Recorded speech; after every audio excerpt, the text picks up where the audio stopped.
La ministre déléguée auprès du ministre de l'Intérieur, chargée de la citoyenneté Marlène Schiappa fait beaucoup parler d'elle en ce moment, et ce n'est que le début.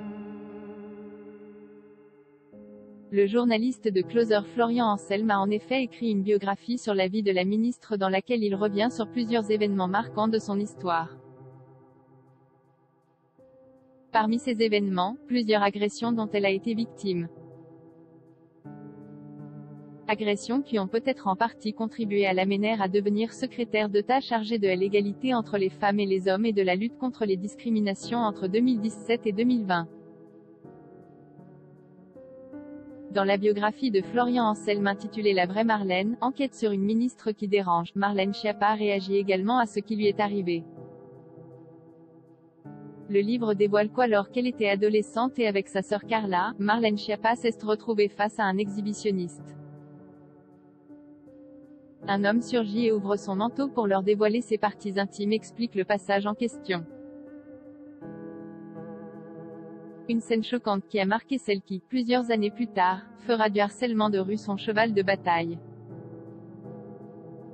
Toujours selon le livre, peu de temps après cesse d'une tentative de viol que Marlène Schiappa est victime, dans le métro, lieu hautement décrié pour toutes les agressions envers les femmes qui y ont lieu au quotidien. À l'époque, un homme l'avait saisie violemment pour l'amener dans un coin et la bloquer contre un mur pendant qu'une autre surveillait les environs. Au moment des faits, Marlène Schiappa explique dans le livre qu'elle avait pensé « Ça y est, je vais y passer. Il va me violer ». Marlène Schiappa a échappé à 2 tentatives de viol ceste avec un coup dans l'entrejambe que la jeune femme a réussi à s'enfuir, mais elle a malheureusement d'autres histoires du même genre dans lesquelles beaucoup trop de femmes se reconnaissent. Lorsqu'elle avait 19 ans, elle a encore une fois failli être violée par un homme dans l'ascenseur d'un immeuble.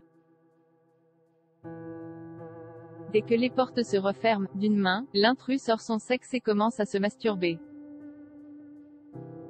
De l'autre main, il plaque sa victime avec une grande violence. Elle est finalement sauvée in extremis par l'intervention de l'ami chez qui elle se rendait.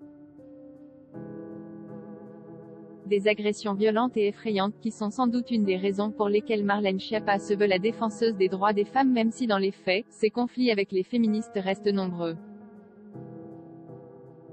Comment acheter Closer? Votre magazine est en vente à partir du vendredi 11 février 2022 chez votre marchand de journaux, sur Android, iPad et sur Kiosque Mag.